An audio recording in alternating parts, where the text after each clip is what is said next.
So I'm really excited to have a very, very special guest on today, a good friend of mine, CJ Ortiz.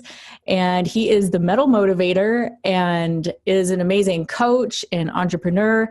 And it's really funny because he's actually not in the music industry. However, he is very close to the music industry, has a lot of ties with musicians, and just deals with a lot of pertinent and relevant issues that a lot of us musicians tend to have. So I'm really excited to have you on. Thank you so much, CJ. It's great having you here. No, it's great to be here, always. Awesome. Can you just tell us what it is you mainly do in your background? Well, like you said, it's coaching and motivation that I do. Now, that's not all that original in the day in which we live, because we're in the day of social media where every Tom, Dick, and Harry is a self-appointed guru for something. But this is something that I started actually on Halloween of 2009. It started as a brainchild a year earlier, 2008. Actually goes even further than that. 2007, another life coach I was working with, I was handling marketing, which is the other half of my life, branding and marketing. That's my professional initial training. So I've been doing that for 26 years. I was dealing with him. He's a coach and he wanted to get his marketing together. And so we were working on that as in a client coach relationship. And we would talk about our respective philosophies about personal development. So I would tell him mine. He goes, dude, I love what you're saying. I mean, this is right up my alley. So the more we talked about it, closer we got. We just said, you know what, let's do something together. So at the time, again, this is 2007, I had this thing. I said, there's this thing I want to do. My whole philosophy of life, I call 10 times more. Now, this is before 10X rule and all that Grant Cardone stuff. So now I had gotten it more from the Navy SEALs, the idea that you're capable of 10 times more. Grant is more the apply 10 times more. I was basically saying you're capable of 10 times more. So it's really two sides of the same coin. But I said, I've got the URL 10timesmore.com. I said, let's do something together. He said, great idea. So we were doing that. And then he gets the bright idea to run for Congress. So he goes to run for Congress. He goes, you know what? It's your baby anyway. You do it. Well, I liked the idea of doing something together with somebody else. And so I was kind of stuck. And I was sitting watching YouTube in early 2008. And some guy had this punk haircut. And he called himself like a rock and roll kind of motivator. He was from Canada, but he sounded like he was from New York. It was weird. But you could tell he was a videographer because the video was so well done. And he was talking about law of attraction and some instances in his life where the law of attraction applied. So I was listening to him and I thought this was very, very well done. But I remember saying to myself, if I did it, I'd be metal. The more I thought about it, the more it grew. So I hooked up with an old friend of mine, Todd, who I think you may have seen from way back in the early days. So he and I talked about it for a year in preparation. I was originally going to write a book. It didn't. I said, you know what? I don't have any audience. So at the time, it was more the era of blogs and podcasts. Social media really wasn't a factor. I didn't get on social media, Facebook, until 2007. So it really wasn't, business pages and all that stuff wasn't a thing yet. But within a year, it was. So suddenly I saw how everything had fundamentally changed. So again, I'm a marketer. So when I do my marketing seminars, or I teach at somebody's marketing event, I usually say, before Facebook, you search for information. After Facebook, it's shared. That's good. Nobody was going to be looking for a metal motivator. But in the age of social media, it's something that will be pushed out into an audience. It is shared, not searched for. So people say, dude, you got to see this guy. What is it? It's metal motivation. So people say, you got to have your elevator speech, right? 60-second elevator speech. Mine is really, really short. They said, what do? I'm a motivational speaker. They go, really? Yeah. It's called metal motivation. It's like Tony Robbins meets Metallica. Got it. They go, I got it. I got it. So it's a simple thing. So when I teach on branding, I'll tell people, because there's a lot of concept of branding. Most people who talk about branding, they didn't know how to spell branding 3 years ago. It's because they took a course on branding and all of a sudden they're branding. And so you get a lot of stuff that doesn't make any sense in terms of branding, whether it's story branding or having everything match. Your website matches your stationery, matches the decals on your car, your branding. No, that's not branding. Those are manifestations of it. Branding is not anything that you see. Branding is something that happens in the mind. Branding, the way I define branding is this. Branding is when ideas are incarnated. I love that. When the word becomes flesh, you should know that, right? When the word becomes flesh, that's a brand. Because It's an indelible mark you can't escape. So unless you have an idea that you embody and push out into the world, that's what people share. They share the idea. Whenever I tell people Metal Motivation, Tony Robbins, Music Metallica, they always say, what a great idea. It's branding is idea driven. I always say it this way. If you don't have a strong idea driving what it is that you're doing, you're like a champion surfer trying to catch a wave on a freshwater lake. That's so good. Right. So in other words, if you go anywhere, it's because you paddle hard. You know, like in heavy metal, you have, oh, look, another death metal band. Oh, look, another band worships Satan. Gee, how original. Slayer did that umpteen years ago. You know, so, but they're just copying and copying. So there's no original because there's no idea driving what it is that they do. Now, you like them or hate them. Let's take an example like Steel Panther. Steel Panther is you know, it's a parody band of the 80s glam stuff, and they're really explicit. You may not like them, but they're making money hand over fist. They're touring, playing everywhere. You're not. Why? Because they have an idea driving what they do. That's branding. Branding is when ideas take form. So that's what Metal Motivation I could see early on was doing. And so that's when once we launched in 2009, it was called Metal Motivation Daily Screams for Living Aggressively. So I wanted to launch on Halloween so my advertising could say the screaming begins on Halloween. And so that way every year my anniversary would be on Halloween. But it just sort of grew all by itself back before you could do paid advertising and all this sort of stuff. It just sort of grew by itself because it was idea driven. And it's like, you know, if you wanted to if you had a flu virus and you wanted to infect a bunch of people on Times Square, it'd be very hard to do. But take that same flu virus and put you seated on a commercial jet airliner that's full, and we can infect pretty much everybody.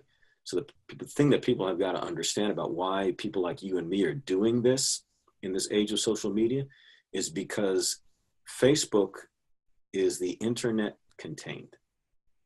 You have to sign up for it. It's like a full commercial jet airliner. You got an idea that's worth spreading around, it will spread. Try and spread it out before social media and the ubiquitous international web driven by search engines. Ain't gonna work without this. But so you're living in the greatest opportunity that you've ever had, whether it's something that I do in terms of this or something that you or some of your followers do in terms of music. Never been, I'm sure you say that to them all the time. Tell me a little bit, what is motivation and how do we get it? Well, motivation, look at the root of it, motive. It's your reason for doing something. And so that's why you always have to loom that large in your mind. In fact, you should daily be saturating your mind with reason. Always go into everything armed with reasons, no matter what it is. You got to spend a few minutes talking to somebody, go armed with reasons. You got a meeting, go armed with reasons. You're going to sit down and write some music, go armed with reasons. Why are you doing this? Because that's what fans the flame, the motivation to keep you daily inspired to keep going. You know, when I tell people sometimes metal motivation, they kind of do a double take because they're like, is metal motivating? And it's like, well, I don't know people who take classical music to the gym.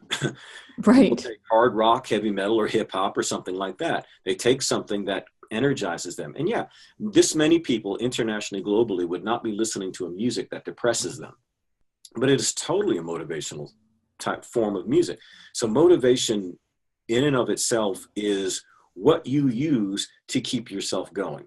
Because the key to success in anything is to sustain yourself. To sustain yourself and to, if anything, it's great to be consistent. I'd prefer you be relentless. That's what I tell my people is yes, consistent, take a shower every day, make your bed every day. That's great. That's consistent. Relentless, that's a whole nother thing.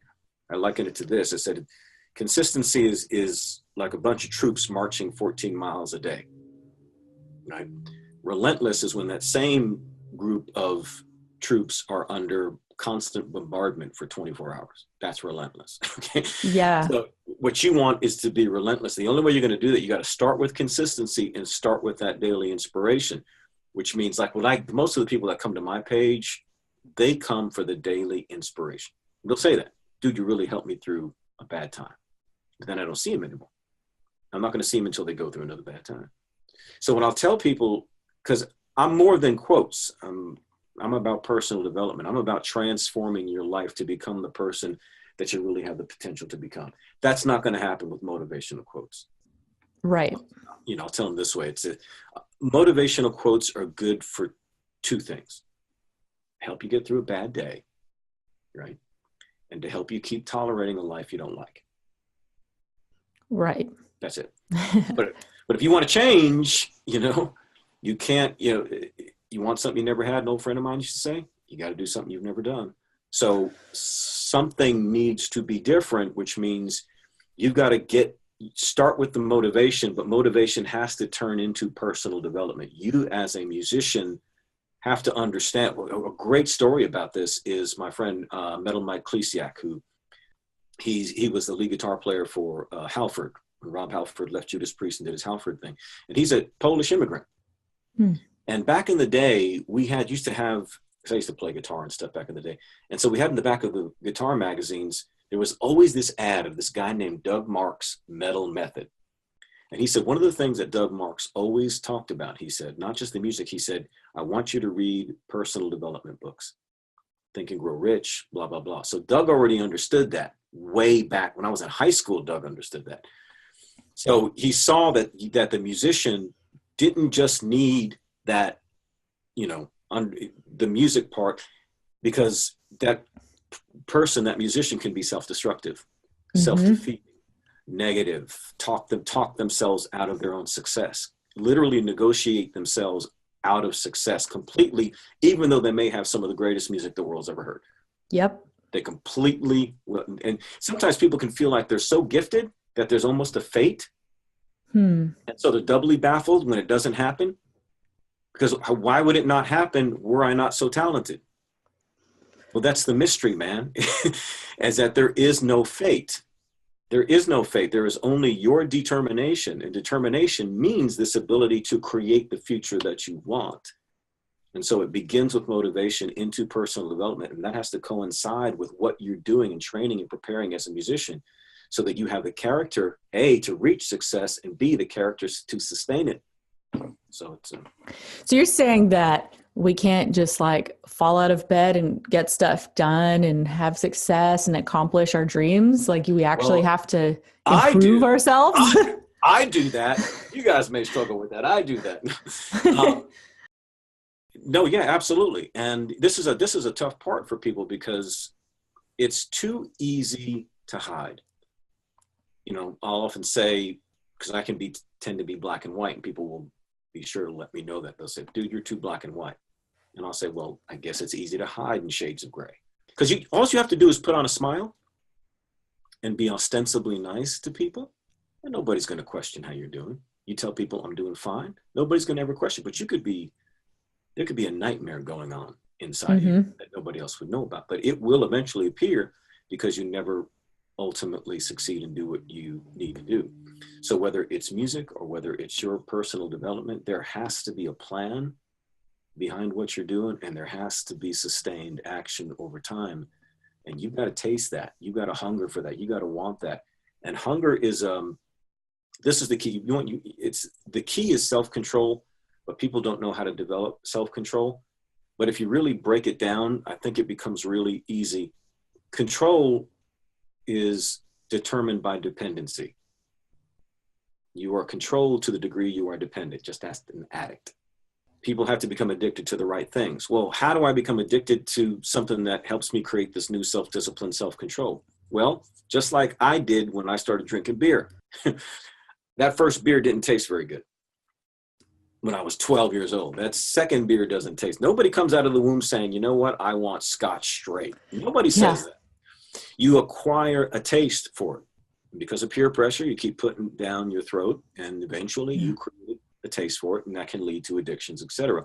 That means you have to put the things that you don't necessarily want to do down your pipe, even when you don't want to, because that's how you're going to acquire a taste for it. That's what will create the hunger. That's what pretty soon you become dependent on it, and you're controlled by it. And then you're practicing when you need to be practicing. You're doing everything you need to be doing because you are dependent on these things. I'm not saying it's easy.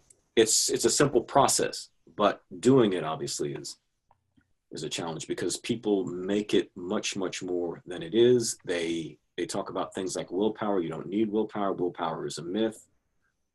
Will is just choice. Choice is the last thing that happens before action is taken. What fueled it was desire.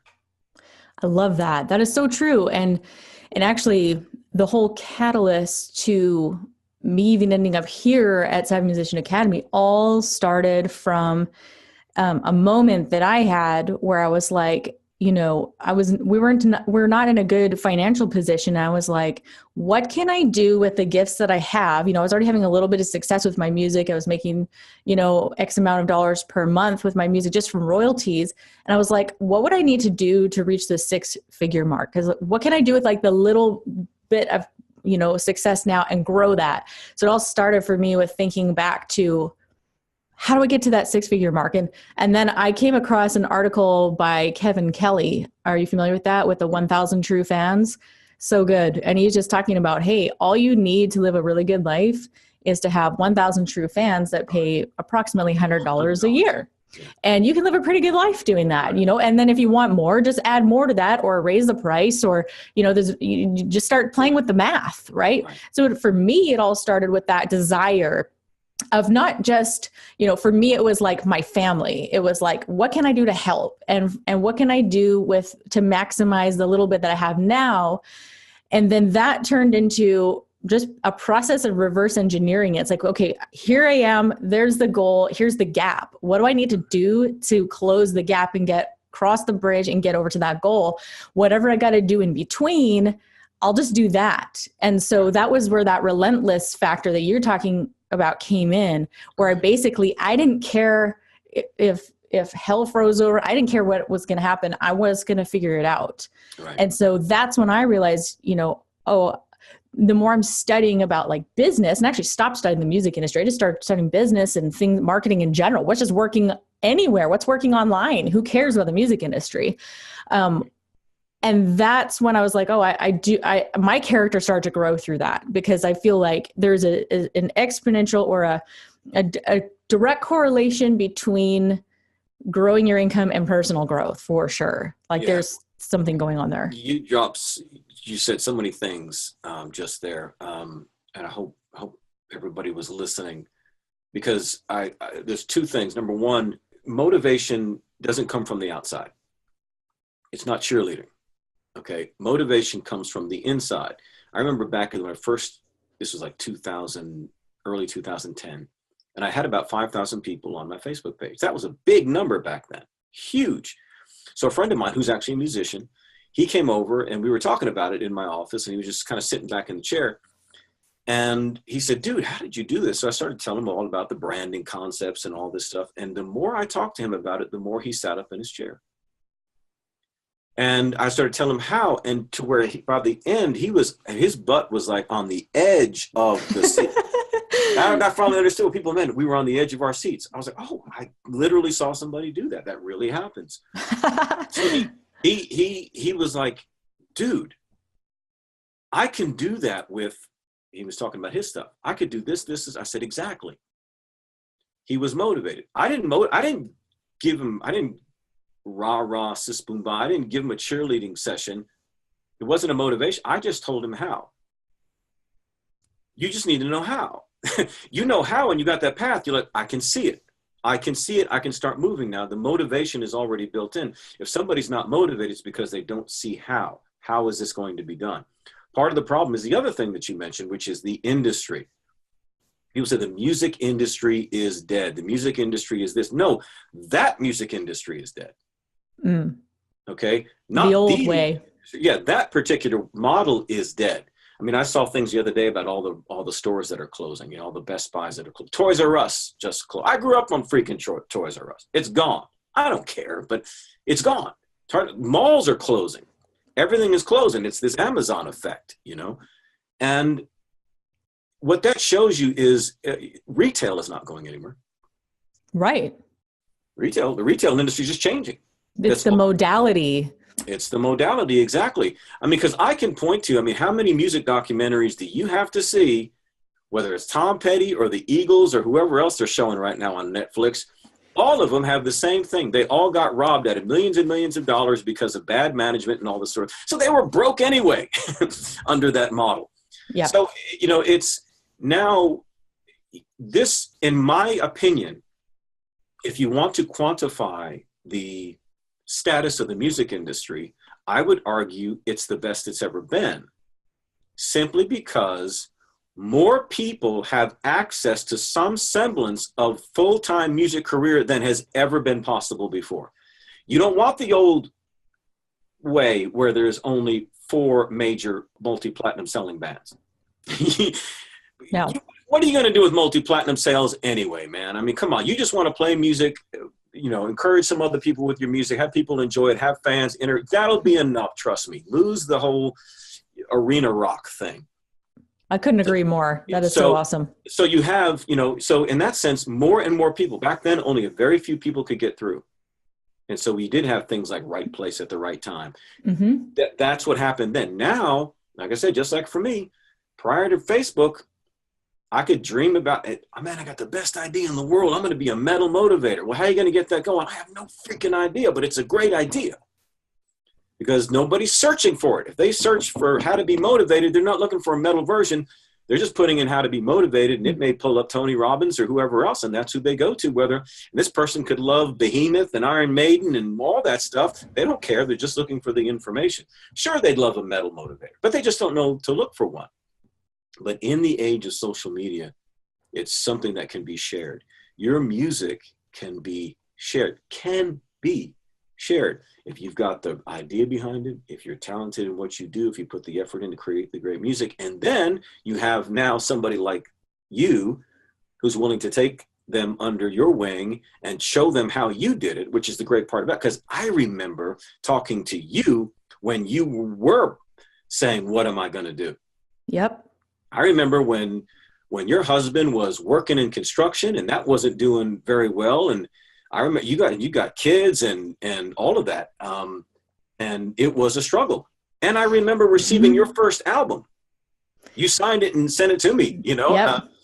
And I remember it was during that time too, where my royalties were just starting to kick in, and there were sometimes I was paying for groceries with the music, with the money I got from selling albums. So and like you're saying, that would have never happened even like 10, 15 years ago, would not have happened. Right. This is not fate, right? No. You're not specially chosen. No, you applied the principles. In my coaching groups, I talk about this all the time. If there's anything I'm a broken record about, it's principles. Because people can confuse the message with the messenger. So I get a lot of people, for example, who like to blow sunshine up my ass all the time and tell me how wonderful I am. Oh, but you are. Yeah. But I'm like, we've all had enough heroes in life. We've all had enough idols in life. We don't need any more. Right. I said this, don't ever confuse the message with the messenger. If what I'm saying to you, anything that I teach you has a dramatic effect on your life, there's no way it belongs to me. Mm-hmm. So don't hug me for it. Just like I'm not going to go back and hug my first grade teacher because she taught me math.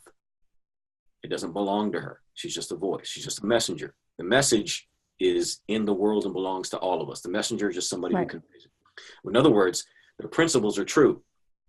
The principles that you applied to be successful in your specific music career are as solid and true as electricity. Amen. They're true. So there's no magic here. Right. It's not fate. It's not right place at the right time. Nope. It's relentless execution of proven principles of marketing, branding, communication, incentive, etc. All of the above. Mm-hmm. Now, and I think, so people who need motivation, the more they understand how to do things, which they'll obviously learn from you, the more motivated they're going to be. Because the motivation is already built in. That is awesome. And something else that occurred to me when you're talking about building your brand online and how you have this niche, of being the motivator, and it's metal and it's the aggression and the testosterone in it and all of that. It's so funny because that principle of niche marketing is actually, that's exactly what I took, the same branding and marketing principle, and put it in my music. And I went down this whole, okay, I know I'm kind of making symphonic metal, but I didn't really have like an identity yet until I started kind of getting feedback from people, and they told me, actually from listening to them, that, oh, it's actually Celtic metal. And then people like you and stuff calling me like metal Enya and all of that. And I was like, oh my gosh. And it just narrowed it right down to like a granular level. Yep. Where now because now, like you said, we have access to like the whole internet, and we want to get it down to that airplane mode where it's like, well, now I'm just like a needle in a haystack. How do I stand out? And for me, it was like, go smaller, go way more granular and smaller. And that involves, really, now you're into the personal growth in your art as well, because what makes you different? What makes you different, right? And so it's difficult if you're just like mainstream pop, like everybody's mainstream pop. So your challenge would be so much harder to stand out if you sound like everybody else. So, I've always said it this way. I've always said the smaller you go in your targeting will bring you the biggest audience you've ever seen, because you don't have an audience at all. The smaller you go will be the biggest audience you'll ever see. That's awesome. Because you're never going to get there the old way. Yep. You're not going to get signed by Atlantic Records, and you're not going to play and open up for Billy Joel. I'm sorry. It could happen. Exactly. But you have to play like it isn't. And you have to say, then as I said to my son, my second son is he's heard this from me all his life because he's a filmmaker. So I told him, you have to find another way in, because the way that's being done out there it's too hard to go through. So you have to find another way in. I teach a whole series based on something he did when he was 8 years old. 8 years old, ever since he could hold a camera, he was making movies, ever since he was little tiny. And so he was showing some people who came to visit us one day. He was showing them one of their movies or whatever. So the lady kind of kneeled down to him and said, "Joseph, is that your dream to be a director?"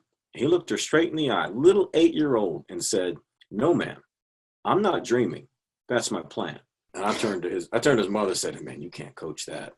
I'm tattooing that right here." That's awesome. Ever since then, I taught a series called "It's Your Plans, Not Your Dreams That Come True." And it's good to dream. It's good to do all those things, but plans come out of a clear knowledge of principles.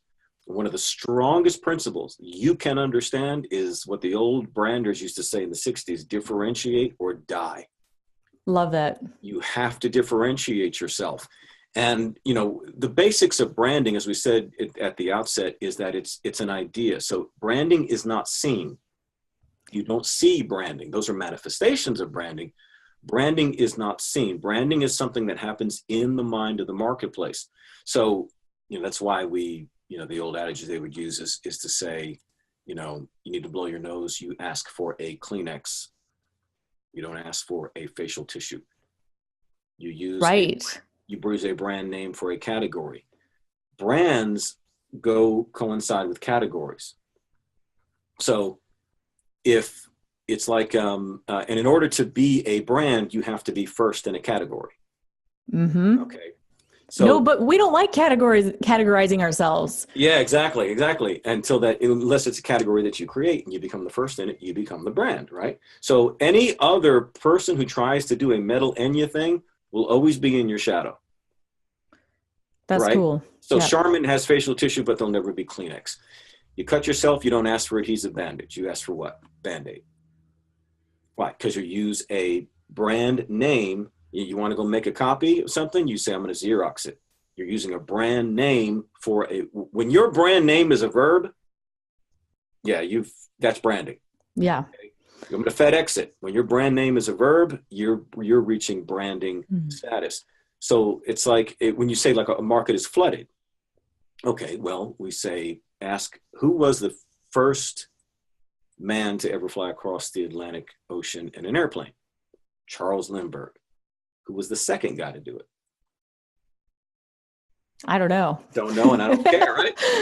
So if flying across the Atlantic is a market, right, or a musical genre, or whatever, then it's flooded, right? Because somebody's already done it. Not if you're the first woman, Amelia Earhart, right? So she creates a new category within an existing category, a niche. You start to niche down. You take existing categories and you start to twist it, and you start to create these new openings that you can fill and be the first. So yeah, somebody else could come out and say, hey, I'm the rock and roll motivator, or I'm a heavy metal well, yeah, you're always going to be in my shadow, bro. I hope you brought your game. I hope you got the money. I hope you're willing to invest 20, 30,000 hours, because you got so much to catch up on, because I attacked this particular niche, but it was all principle based. I didn't stumble on it. In my case, it was something that I understood, because I already had, that's what I did for a living. I teach people about branding and marketing. So I would, I understood the principles at play when it came to communication. So it was easier for me to see how this would work. Normally I do this stuff all the time, and I'll say, hey dude, you know what? You should do this. I thought about this the other day. And I give it to somebody else, because I'm not going to do it. This one I said, I'll do it, because it had to do with something that I was gifted to do. So, again, this is something that I want to be an encouragement to people, is that they can do what you did.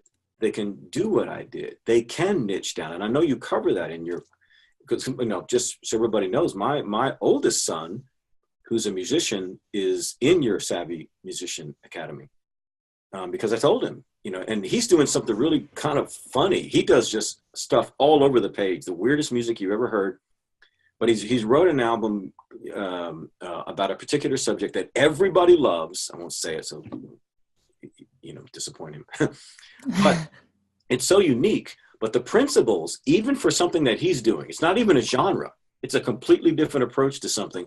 But even something that he's doing has to follow the principles that you teach in Savvy Musician Academy, because you're still going to have your audience.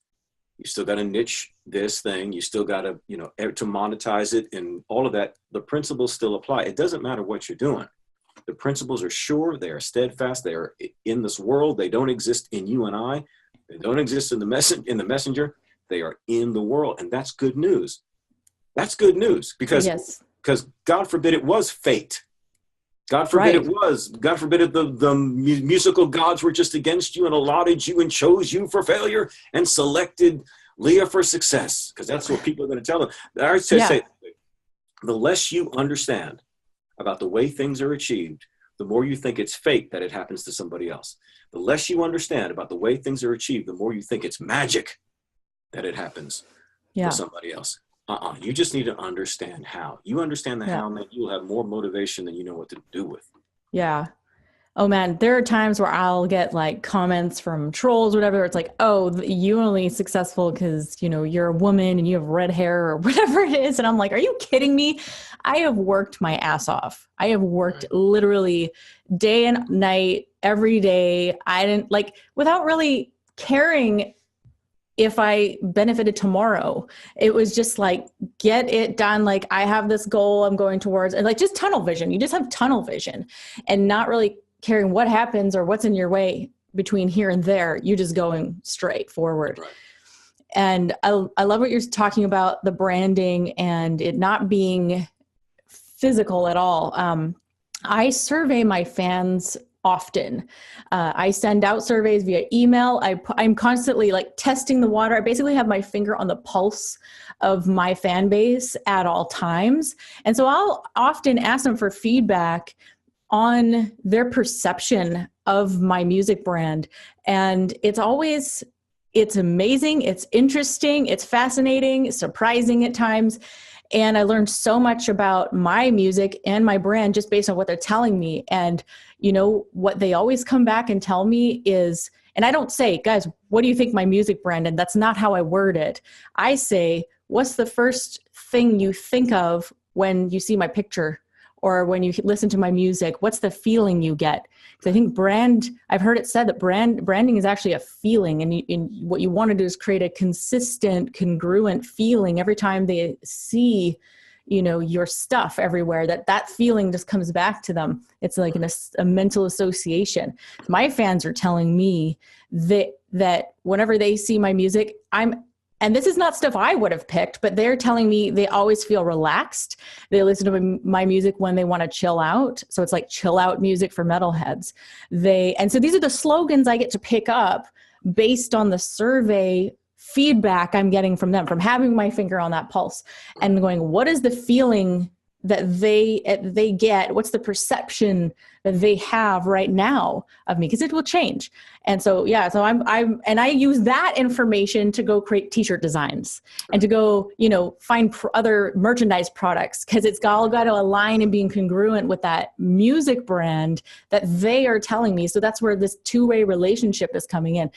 I've never had so much fun in my life doing this kind of thing. No, real-time interaction data like this, it's amazing. One of the things I'm most glad that I did from the beginning was to keep, and I've done this since I started, I keep a running document, Word file, of every thoughtful message, email, comment, etc. that I've ever got on Facebook. Again, you name it, I keep it. Wow. So I've got, it's tens of thousands of words. This thing goes on and on forever. So why did I keep it? For ego's sake? No. I kept it for the reason that you send surveys. Because I read through what people say. They take the time to write you, dude, you helped me with this and this and this, and this is what I learned from you, etc. They're telling me everything I need to know about how they perceive me. Right. So I can see, I see these, for example, when I run my page likes ads, I'll usually always say, get out of your rut, take your life back, because people will say that to me all the time. You help me get unstuck. You help me get out. So they always say those are the words they're using. Those are the words they're using. So I'm using it right back to them. So that's what they'll always say. How do you know? Well, how do you know? Do you have cameras everywhere? No, because you tell me. You tell me what you think. Tell me what you feel. So I'm as accurate as a horoscope. It has to do with just, I tell people this way. I say, you'll really understand social media when you no longer think about it. When social media vanishes and you realize you're just talking to people, you're just playing for people, you're just reaching out to people. When you understand that, you'll really get it, because algorithms will change. That's why I say, I said the only solution to the ongoing changes of the Facebook algorithm is one thing: become a human algorithm. That's it. That's really cool. Because, what if I don't post, they're going to come looking for me. Yep. So I remember when I was about, I think it was about 10,000 followers. This is way in 2010, I think, end of 2010. And somebody had sent me a picture of them fresh back from the tattoo parlor with my Metal Motivation logo on their skin. Wow. And somebody else has done that since then. And someone said to me at the time, so how's your little Facebook thing going? I said, well, they're tattooing my logo on their skin, so I guess it's going very well. That's when you've taken possession of something inside people. Yeah. You know what I mean? And so it's a human algorithm, because it's yes, Facebook, I understand what Facebook is doing, why they change the things that they change. When they first did the big algorithm, you were there. When they first did the big algorithm change, I was not happy about it. And so I just said, I'm not going to, if they're going to, because I was adding 1,000 followers a week. This was organic. Back in the day when I would reach that first year, 10,000, that was organic. There was no page like ads. That was completely viral. And so that, you had to get used to, from being spoiled to having to pay to play. But I remember, because I've been in marketing and design and advertising my whole life. And I remember we would have to market a client, we would have to go to list brokerage firms to buy mailing lists. Right. And so you paid a pretty penny for that mailing list. And so we hadn't even got started yet. Because if you're going to give away a freebie, you got to create that. You got to hire design to do the mailers.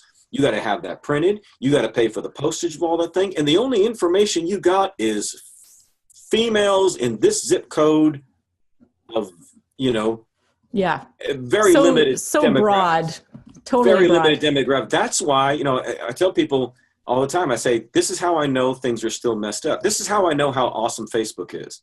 They say, how? I say, because every time I go to my mailbox and I see a Domino's pizza mailer, because Facebook knows I'm a ketogenic dieter. Domino's doesn't. Yep. All they know is I live on this street. That's all they know. And so they're going to keep sending me this wasted mailer, wasted money, hoping to hit something out there. Facebook knows it. So when I turn on Facebook, I see a keto ad. That's right. So you start scrolling and they put everything that interests you right there in your feed because they got you figured out. Exactly. And if you have to pay, who gives a damn? Dude, Right. do you know how much it costs? It would cost lots of dollars per mailer, and you don't even know if you're going to get anything back. You had to spend tens of thousands of dollars. Yeah. You're spending pennies, cents. You're spending so much less to get followers and then to reach your followers. So what? You've got a targeted community. When I put my Facebook, I'm sorry, I'm getting a little angry. I'm not angry at anybody. It's all good. It's the mindset. It's the mindset that, when I do my page likes ads, when we talk about targeting, and I know you talk about this a lot, how good is the targeting? It's like shooting fish in a barrel. Because if you know your branding, if you know that. Yeah, if you know your brand, if you know your audience, like something like, for me, the metal motivation thing, before they brought in this aspect of things that did the refining. Yep. It was harder. Right, because it's broader and yes.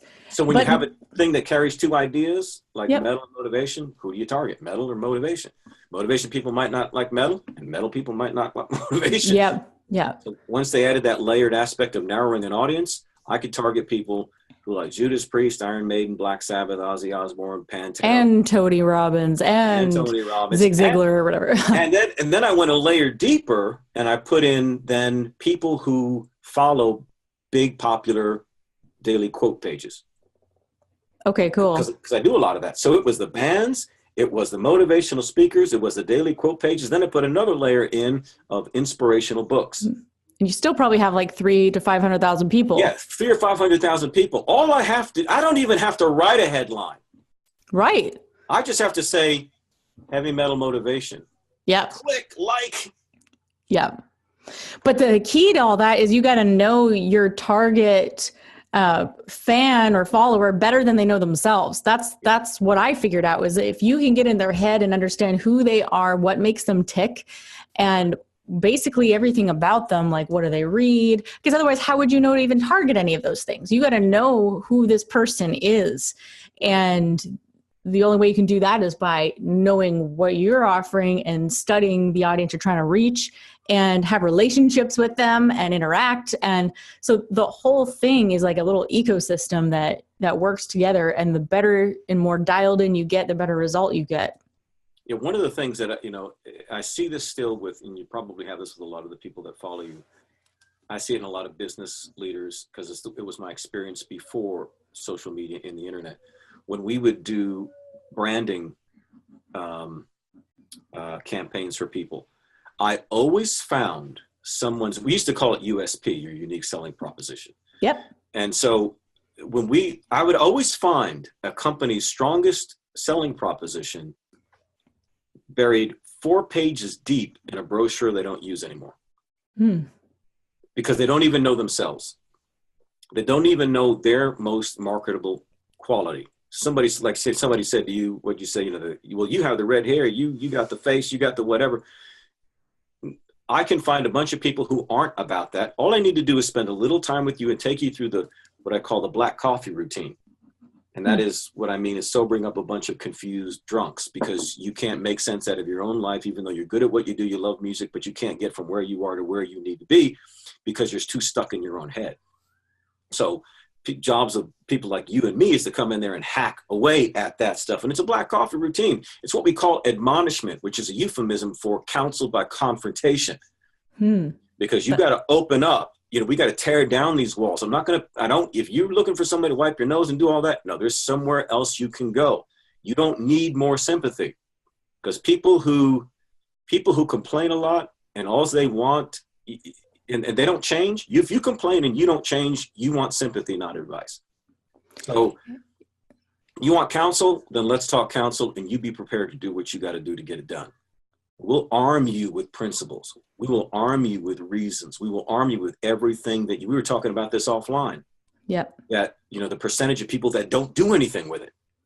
It's I went huge. to art school with a bunch of people, and there's only a handful of us that did anything with it. They spent $30,000 on their education and they didn't do shit with it. And it's like, wow, it's not, the quality of the education is important, but nothing is as important as the individual. Somebody could take a quarter of the information that you've given them and go farther than most people. Just more than I had starting out. Absolutely. The stuff that I have, the tens of thousands of dollars of business and marketing courses and books and seminars and coaching and mentorship that I have taken, and I'm just dropping bombs of this stuff for free out everywhere, right, between free resources, podcasts, social, everything. And the number of people who don't go out and do anything with it, it's abysmal. And I want to punch them all, because it's ridiculous. It's ridiculous.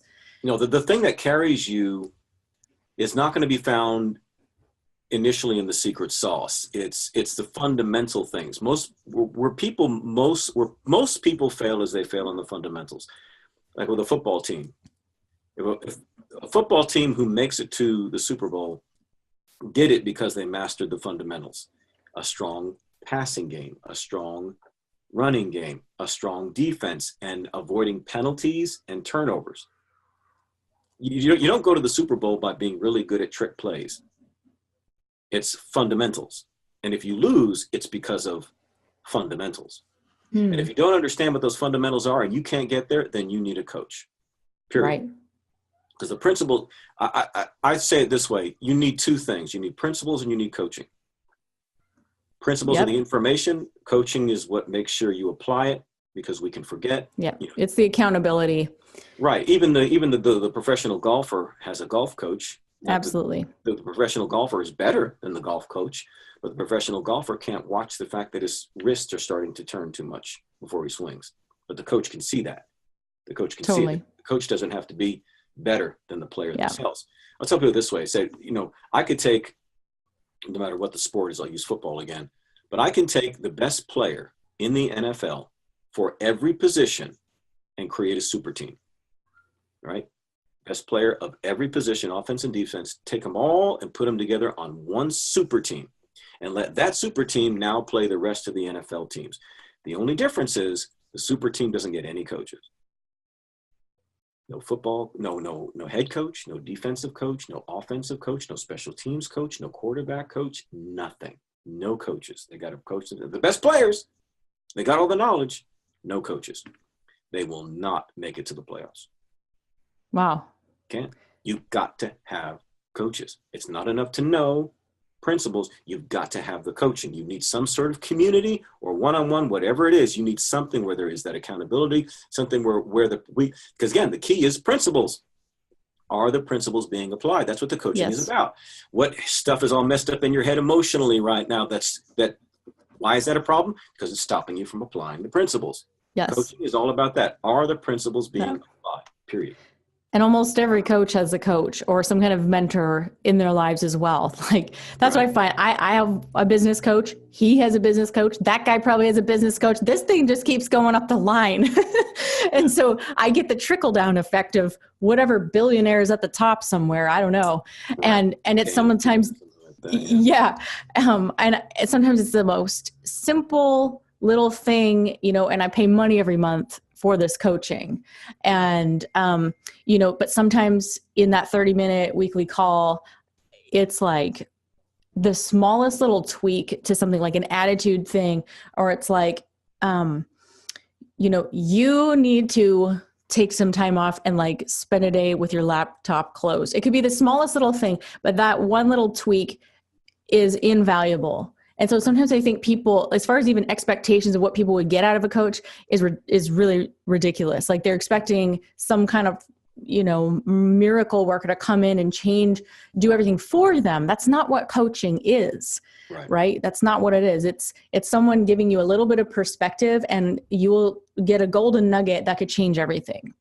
Yeah. Well, I tell people this way. A coach is not supposed to be in front of you, blocking your view. They're not supposed to necessarily be beside you either. The coach is supposed to be right behind you, whispering in your ear. Just like the little league coach who sees got the little kid who's about to go up to bat, and he's just leaning down right behind him, whispering in his ear. This is what I want you to do. All right, when this guy does this, and you do that, and then pats him on the butt, and he goes over and does it. Yeah. The real coach will whisper behind the ear. That's all you need, because again, it's a fundamental thing, and it's something that we tend to forget. When you look at the penalties and the foolish things done by football players and sports players on the team, it's always a simple thing. How can there be that many holding calls in football? Holding is when you're supposed to be blocking somebody, but you can't grab them and hold on to them and stop them. How could you still have that many holding calls this many years into football? Because it's a fundamental thing. People forget, and they let their emotions take over, and they want to stop the guy, and they end up grabbing him, and they get called on it. It's a simple penalty, but it gets them all the time because they don't do it. Why doesn't the running back get more yards? Because he doesn't do what the coach told him in high school. Keep your legs moving no matter how many people are piling on top of you. Don't stop running. Don't hang the ball out here. Hold it like a basket. Keep it. So it's always fundamental things that people do. You forget it because you're in the midst of battle. You're in the midst of the game, and you're just not that good. Like you think that you're good, but you're not that good. And if you want to better secure yourself, if you're really serious about it, and that's the question, how serious are you? That's a good one. I assume that if a 6 or 7 figure earner like Leah is calling me up to set a time that we get on this to record something that gets published and distributed out to a bunch of people, I assume this is serious shit. It's pretty serious. I assume I'm not talking to a bunch of people that are just kicking tires. I assume I'm not talking to a bunch of people that are not serious, because if so, why the hell are you listening to this? I assume this is a gathering of eagles. I assume this is filled with serious people. I assume this is people that are not going to be trapped by complaints, not going to be trapped by what mommy did to you, what daddy did to you. You can't get no support from your friends. Your wife doesn't stand with you. Your husband doesn't stand with you. Your kids are doing it. Whatever your reason is for holding yourself back, if you're a serious person, you're going to know how to categorize that stuff, because you've got something in you that we can liken to a calling that is eating a hole on the inside of you, and it has to come out. It has to be released. There's a purpose behind it. There's so much that has to be unfolded, but it's only going to happen the more you dedicate yourself. Life is not going to work itself out. That's fatalism talking. People say that all the time. It wasn't meant to be. Oh, really? How the hell would you know what's meant to be? It's like these motivational speakers talking about a destiny conference. How the hell does a motivational speaker know what's been predestined for me? There is no destiny. I don't have a destiny. I've chosen my destination, and I'm getting my ass down the road. I suggest that you do the same. Determination is what decides everything. But that's not going to happen until something awakens in you. Life will not work itself out. If you don't have a plan for what it is that you're doing, that you're taking action on, you're assuming that somehow in the future, circumstances will come together that will force you to take action. That's fatalism, and that's a risk. You could do that now. Life will not work itself out. The only life that's going to work out is the life that you don't want. You work it out. You work it out. And it's the obligation that you have to yourself. It's your sacred duty. Your sacred duty, your sacred obligation to yourself is to maximize all that you are and all that you can do for a purpose greater than yourself. That's your fulfillment. There's your success. There's everything that you need, but you have an obligation to it. And kids and husbands and life and all this other crap is not supposed to, there's a way to work it all out. There's a way to balance it all out. You just may not have figured it out yet, but you got to know that the answer is there, because the calling in you and the desire in you is the indication that you know you're supposed to head in this direction. So get your ass down the road. Dang it. I'm motivated right now. I'm so I'm going to make another album when we get off this There call. you go. Yeah. There you go. What's that? 4? Yes. Yeah. Yeah. Man, that is so good. Where can people go to learn more about you and what you do? And like, how do they get more of this? Because dang, this is good. Yeah. We talked about mentors and coaches. I always tell people, some people need a mentor. Well, I'm a tour mentor. So it's counsel, it's coaching by confrontation, but it's all done in love. I love everybody. I want to see the best of them. I just know that their junk needs to be broken through initially. Then we can, tear down, throw down, destroy, then build and plant is what the prophet said. What I would say, just follow, go to metalmotivation.com, and they can follow also on Facebook, which is, facebook.com Metal Motivation, and Instagram Metal Motivator. It's all pretty simple. It's really simple when you got your brand figured out. All your URLs and stuff are really simple. Yes. But there's a coaching group there. But they're really just the daily inspiration stuff is good. I mean, I talked about how, daily inspiration is just all it's good for is getting through a bad day and helping you to keep tolerating a life you don't like. Transformation is only going to come when you commit to personal development. But until then, it's good to have that daily inspiration. So they may enjoy just the daily stuff that comes, via social media. Absolutely. Absolutely. Though that is fantastic. We'll definitely put the links and all of that in the show notes and everything. So I have a feeling that people are going to be like, where is this guy and how do I get more of that? Well, you and I have talked about this offline, and I think, and I don't know how it all, these sorts of things work out, but, I consider you to be a colleague and, somebody that I can go to war with. And so, having watched and witnessed your phenomenal growth, I can testify to your story. This is not BS. You have those people that get online and say, well, I was living in my mother's couch and sleeping on my mother's couch, and then all of a sudden I made $18 million. Right. No, I was there. I know when you were struggling. I was there, and I sit in as much amazement as anybody else at what you have done. So thank you.